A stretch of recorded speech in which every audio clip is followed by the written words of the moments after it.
KC's Audio Vault. Ian Astbury from The Cult. March 27th, 2008. And Ian was oh so mellow.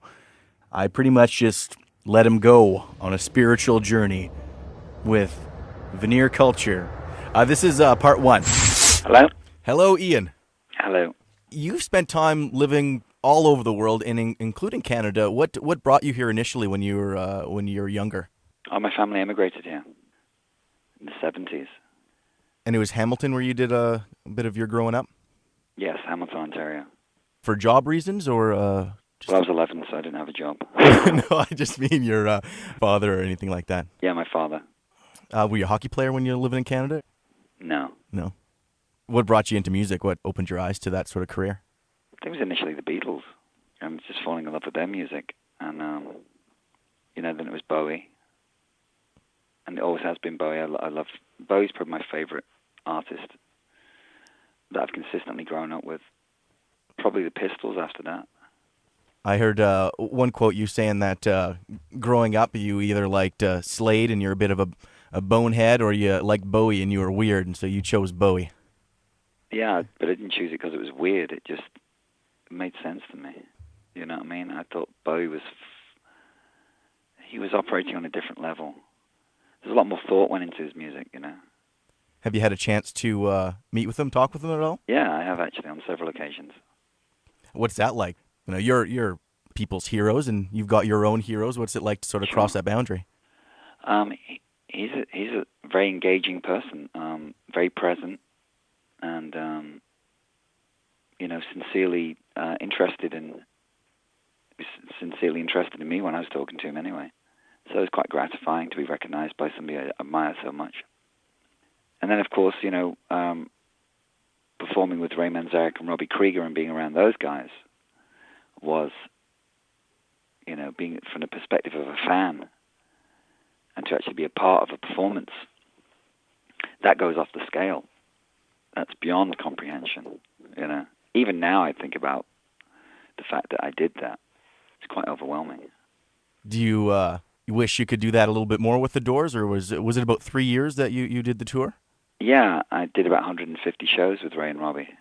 And when it came to an end, where you're like, oh, that was great, that was unbelievable, but it's kind of get back to my own thing. I really felt I had to get back to my own material, yeah. Very, very important. And for a long time, you've got some inspiration from indigenous cultures like North America or India. Is that still very important to your life? Yeah, I've always been, since I was a kid, fascinated with indigenous cultures. Certainly cultures that are more,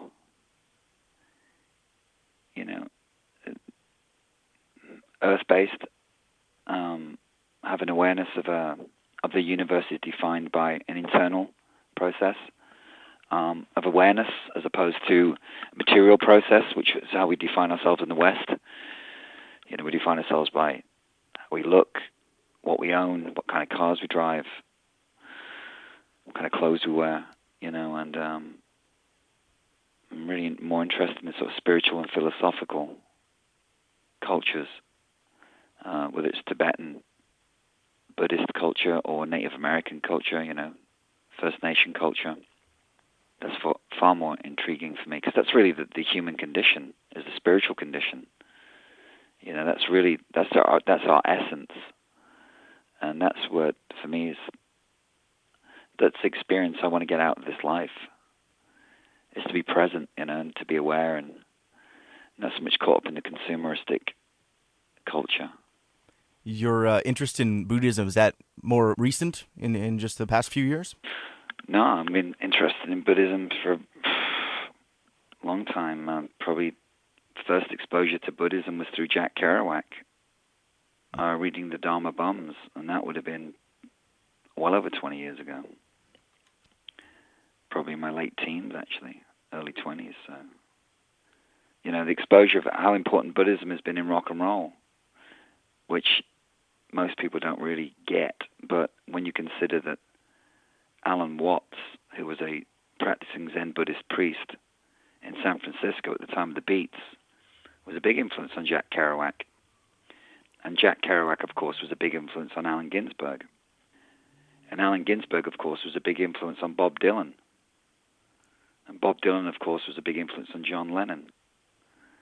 So there you look at the lineage, and everything else. A lot of that that sort of consciousness. But people were writing, pop songs, populist songs, but the more sort of philosophical songs came out of the folklore of Woody Guthrie and, the sharecropper songs. But then the Buddhist philosophy started to permeate through, you look at Lennon and certainly you can just see some of that hint of his awareness of Buddhism coming into. Certainly Imagine is a Buddhist song in many ways. But it's just sort of like flipped from pop to more of an internal, an awareness with an internal. It wasn't just like writing these pop songs that were veneer pop songs. Then people started to write songs from a more of a deeper perspective, and that probably came from the Buddhist context that was implied by, Alan Watts, Ginsberg, Kerouac. Is that how you start writing a song? Is it start sort of as a poem or as a frame of mind, and then move on to the music part? Well, it's different. It depends. I mean, some things are written when the music exists. The song I'm most proud of right now is Holy Mountain. And that song came out of just feelings and observations and in my relationship with my girlfriend, Apola. And the intensity of that song is like how passionate our relationship is. And that's a real direct influence into the song. So that kind of energy can't be contrived. That energy is real, deep connection to another human being, and that's a really unique, facet. So that's the reason that song resonates so highly, is because that comes pure from the source, direct source. Other songs, maybe, for example, Dirty Little Rock Star, which is a completely different space. That's more of like my observation on a cultural phenomena. So it's more about my experience, how I'm receiving that information. And then I kind of play with it a little bit. It's full of more metaphor and symbolism. But these are my observations. Do you feel discouraged at all sometimes when you see who are the rock stars and what they're doing, or do you find now is any worse than it was in the 80s or 90s? Well, I think certainly because we have the way that the media is driven now, the tabloid culture is really exploded. Certainly the veneer culture with the amount of reality TV programs and American Idols and, the industry is driven to really extract that dollar from everyone's pocket. When was the last time there was a great artistic film that was made? I mean, there's definitely been things that have captured people's attention, like, There Will Be Blood. I mean, Daniel Day-Lewis's performance in that is magnificent. And it definitely has some sort of content to it.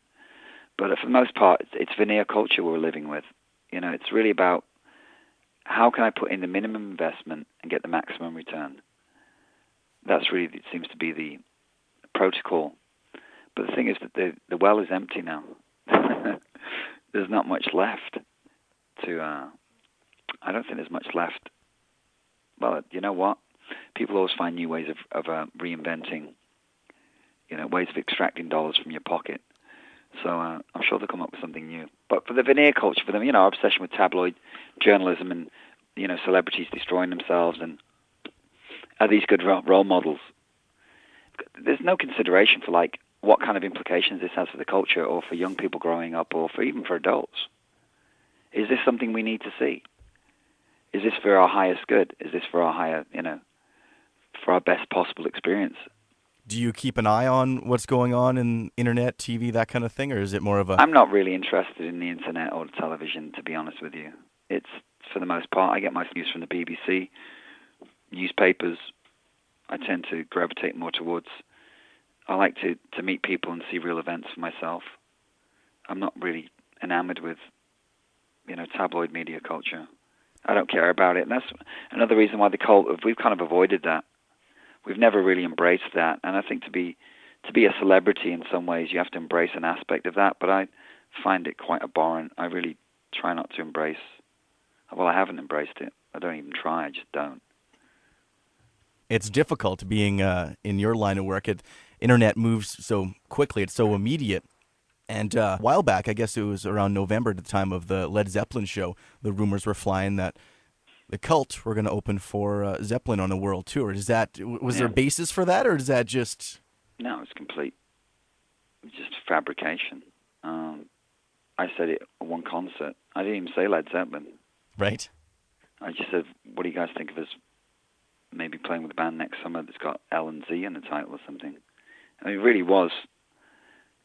It was like a 5-second comment off a stage. And it's just because it was topical. It was just the fact that Led Zeppelin had just announced that they were playing at the O2 Centre in London, and it was in my mind, and I just mentioned it, and I just put it out there. It wasn't like there's any kind of agenda behind it. But then all of a sudden, it's on the front page of Billboard, on the front page of Yahoo. People are calling me up. Right. Led Zeppelin camp are freaking out. It got ridiculous. Chinese whispers. All the interviews you want on iTunes and at Power97.com. KC's Audio Vault. Casey Norman is Power 97's music director and can be heard every weekday from 2 till 6 in Winnipeg, Manitoba, Canada. Power 97 is Winnipeg's best rock.